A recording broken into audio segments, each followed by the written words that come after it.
Murphy, what are some of your initial thoughts on this episode? Initial thoughts. Okay, so as we were just saying before, it's kind of a strange last episode before the finale.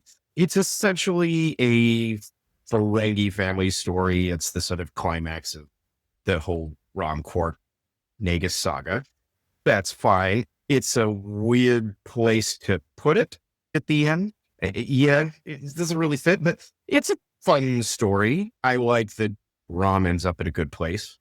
And I like all the stuff on Cardassia that goes on. That's the more interesting side of the story. Although not really much happens. We just see them kind of cleaning a basement and running around a bit. Yeah, kind of a, yes, I'd give it like a C, maybe a D. I don't know. It's not bad, but it's certainly not really anything. What did you guys think? Megan? I very much got the sense from this episode that it's kind of the real purpose of it was just kind of to get everyone where they needed to be to have the finale. They didn't want to have to deal with a bunch of Ferengi stuff in the final. They needed the rebels on Cardassia to be situated. So it kind of felt like an episode of convenience, almost, more than a really deep one. Just not to say it didn't have some really great points in it. Worf utterly nailing the kind of relationship chemistry between Julian and Ezri as an overgrown child and someone who's very confused with the chemistry of middle schoolers. But it's nice to have that kind of resolved by the end of the episode. Okay, they've done their thing, they've got it, that's great. Odo kind of coming to understand how the Federation used him to infect the other founders. Great conversation with Sisko there, the tidy little arrangement. And I liked how Sisko obviously hated that conversation and what was happening, but couldn't disagree with it because that was happening with Section 31. So I thought that was really interesting. The kind of the mirror between the Cardassian violent and bloody revolution and then the quiet revolution on Ferenginar, I thought was an interesting parallel. And my favorite part of the whole episode was Rom buying the bar from Quark whilst just casually dropping like Keynesian economic bombs in response to all of Quark's statements. It was really funny. And then, of course, we find out right at the end that Sisko and Kasidy are going to have a baby, which is, I was at first super thrown by how could this possibly be a surprise in the 25th century? And they mentioned, look, this can't be something that happens by mistake at this point. And then they pointed out that each of the two people who are having the kind of intercourse that could result in a baby need to take a shot every month. We know now that's not a good idea. That? What? Like, we know now that's not a viable strategy. I think it's baffling. Initially shared birth control was a good idea. I liked that. I thought it was nice that we're not putting it on people. How many surprise babies exist because some dude didn't want to take his? I'm just putting that out. Anyways, I thought that was all interesting. And I'm always here for Sisko interacting with even the concept of a baby. It's delightful. So overall, there were some fun things in the episode. I like parts of it, but mostly I just thought it's kind of, okay, we're gearing up for the next one. Let's just get all of our ducks in a row for it. Pretty much. Actually, on the baby scene, I went in a completely different direction. I went to all of the stories I've read or shows I've watched where there's 20 years difference between number one and number two. And how Jake now have a baby sibling, and some of the humor I've seen in TV shows around that. The thing that intrigued me was the Ferengi story. And we're recording this on Thursday, May 8th, where we have been told, for the Catholics amongst us, we have a new pope. And I really thought this was a perfect way for me to think about the new pope because of the changes Pope Francis made, or he shepherded through. And now we have a new pope who looks like may continue those changes, although he's obviously his own man and his own pope. But did they name? I heard about the smoke, but not the name of the new pope. Leo. Okay, we got He's Leo. from Chicago. Yes, an American pope. No less. Yeah, so someone made a really good joke about it. It means that ketchup on a hot dog now gates canonical law, which I thought was amazing. Anyway. And his Christian name is Robert, so he's that guy named Bob, who's now Pope Bob. Bob the Pope. Pope Bob, yeah. Pope Bob. But the changes on Ferenginar and how the Nagus had to retire and Ferenginar had to move on, But Quark could not be the new Nagus because of the changes. But they had to set it up so that Rom could be a plausible candidate. And under the old Ferengi, Rom was just not ruthless enough. But under the new Ferenginar, the Nagus, guided by Mogi,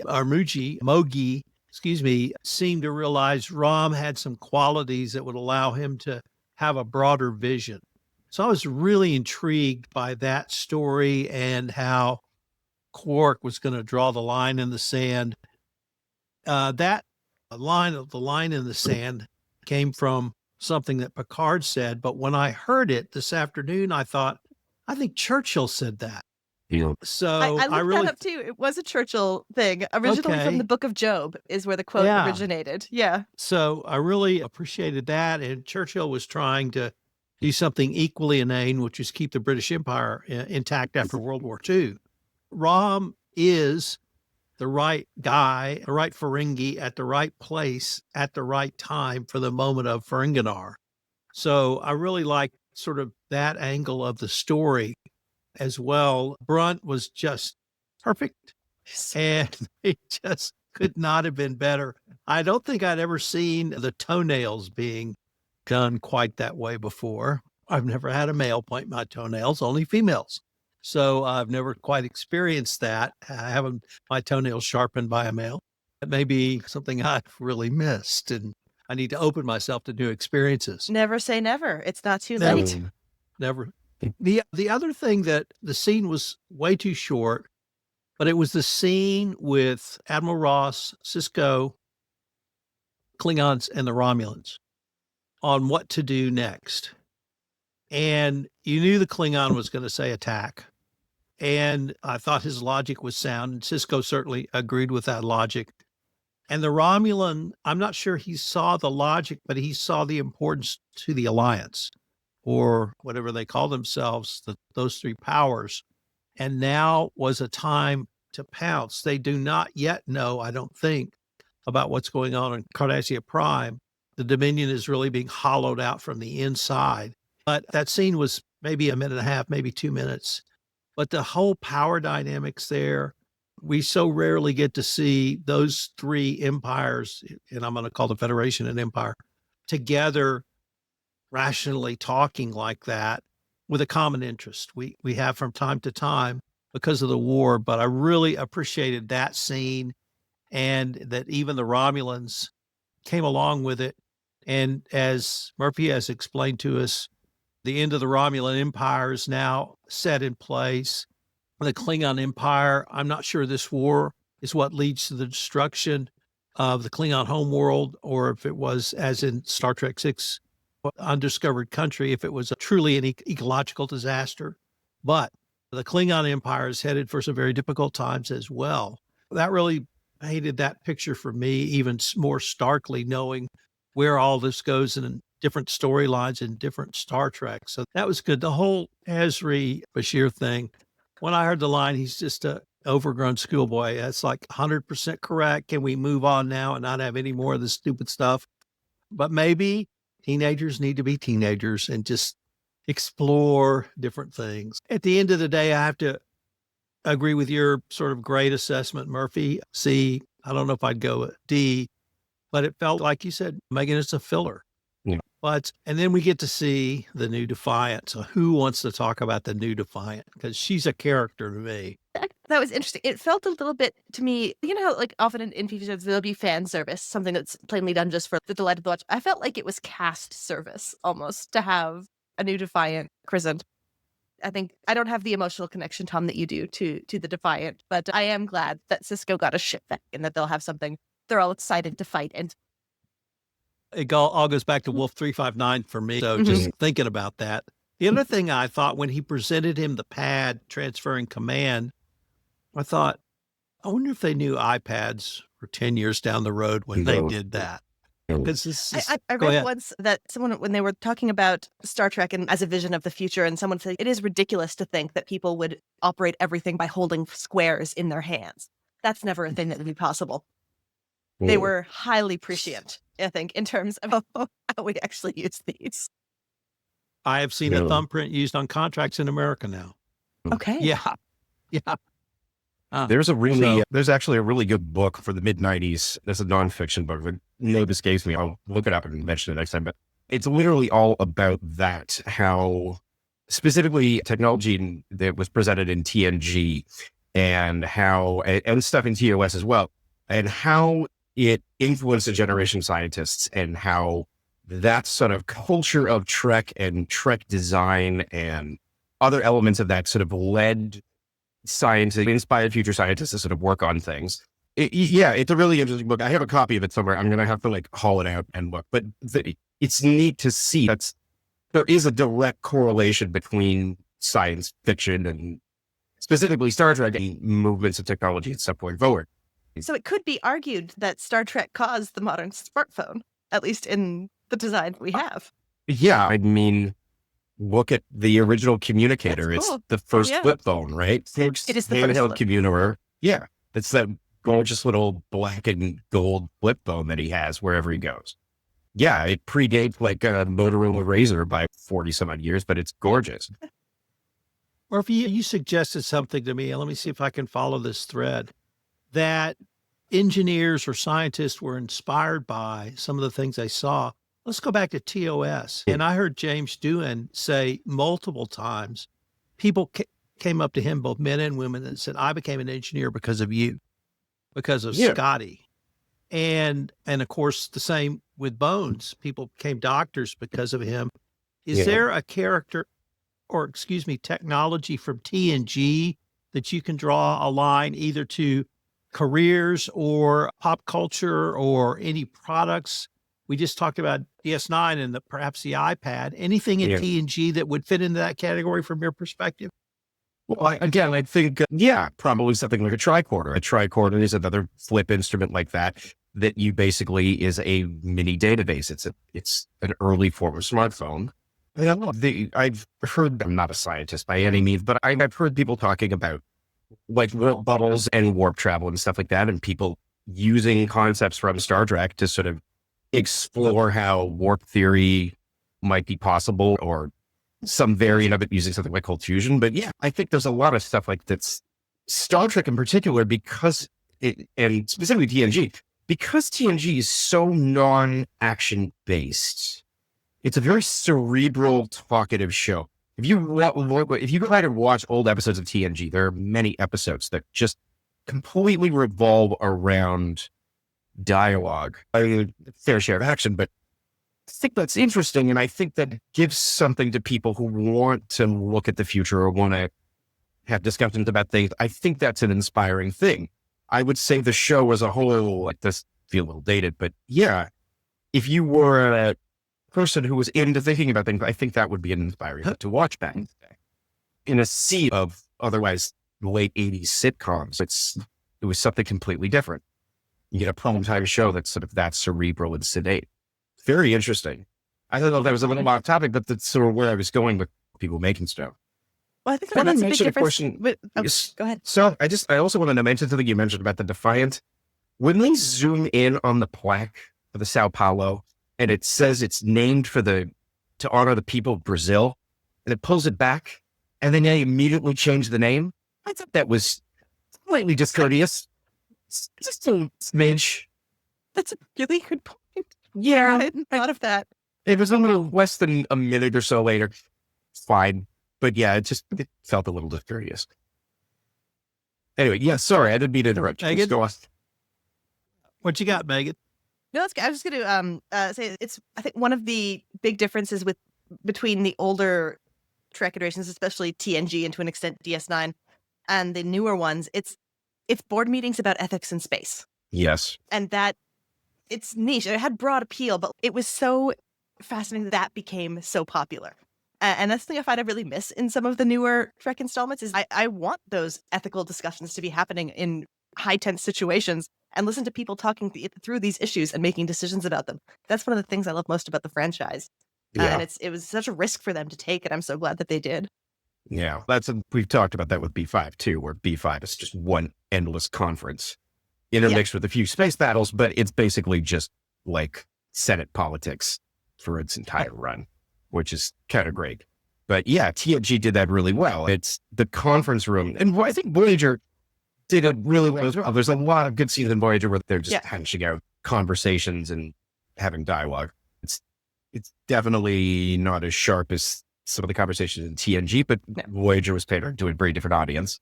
And it had to answer to a network, which is something that TNG didn't have to do. TNG could sort of do its own thing and DS9 could, but Voyager definitely had overseers. The one storyline really none of us have delved into, although I think, Murphy, you touched on it in this episode, was Damar, Garrick, and Kira on Cardassia Prime. I found a couple of interesting nuggets. The first was the housekeeper. I want to say Mila, but I may have that wrong. Yeah, Mila, and how she immediately was able to invade her safe room for Garrick. But the second was the interplay between those three characters in the decision to start the revolution and how they actually affected that, with Garrick, of course, taking the bomb in, Damar being the spokesman, and Kira being a terrorist, killing people. She slipped back into that very easily, by the way. Yeah, that's what I really noticed in that, her whole demeanor. But I just wanted to see what you guys may have saw in that part of the storyline. I love that subplot. Them going to Tane's house, it's so perfect for the lore of the series that Garrick ends up in, first of all, that Bernard Tane, the former head of the Obsidian Order, ends up in his father's house and staying in the basement. And then later on, when they go out into the streets and Damar gives that speech about rising up, and Kira is there in the shadows and she's got this look on her face of just pride and amazement of what she's witnessing. It's just so well done. And the color palette just perfectly reflects that, these sort of dark, shadowy grays, whether in the cellar and on the streets. It totally mirrors the oppressive feel that the Dominion has over Cardassia at the moment, which is kind of neat. They did a really good job of that. I think it's the saving grace of the episode, really, because otherwise it's just another comedic one-off. But yeah, it's so good. Yeah, I love Damar's passionate speech for freedom too. But what I thought was really interesting about that subplot was how it was Kira who kind of instigated that to happen. Garrick and Damar were both feeling pretty desolate at one point during that, and it was Kira who roused them to no, the army's good, things are going badly. You still have the people of Cardassia. And I think she lit the fuse back under them again, which is such an interesting role for her to be in. First, she's training them how to be rebels, domestic terrorists, and then she's actually basically pushing them out the door to finally get the job done. I guess that was a really interesting dynamic. And I love Mila. I love Mila a lot. I had the passing thought, is this perhaps Garrick's mother? I had the same thought. Yeah. Or maybe another like an Obsidian Order member. And I like her a lot. I like her style. I like her just getting her basement cleaned. I'm going to crush your hopes right now. Mila is not Garrick's mom. As far as I know, she's the housekeeper, but she's like Tane's confidant, but she's been there. She's Garrick's mother, but I think she's far too old at that point. She could be. But you know what? The lizard's age. We don't know. I don't know. It's interesting that you talk about that with her lighting the fire under Damar and Garrick's ass and to get them at the door. And Mila does a bit of that too. She sort of brings this whole thing up. Garrick and Damar don't even think about it because the idea of civic rebellion is so antithetical to the concept of being a Cardassian that, like it's the military's job to rise up because the military has the power. The people don't have the power. And they did for a bit when the Detapa Council took over, and that ended with the Dominion conquering the system. So the whole idea of civil unrest by a populace is just so against everything that Cardassians traditionally stand for.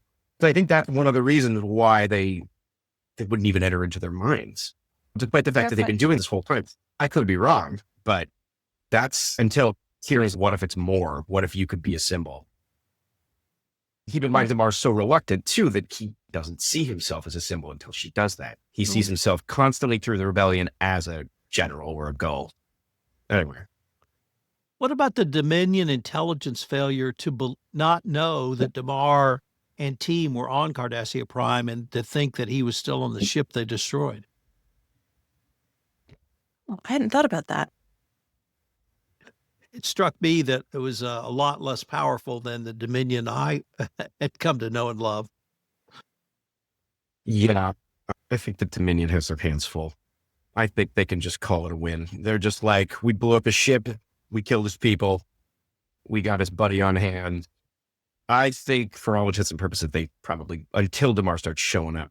But he starts showing up in the streets and Land and Jem'Hadar immediately start recognizing who he was or who he is. And of course, he keeps killing them. But some Jem'Hadar must recognize him in passing.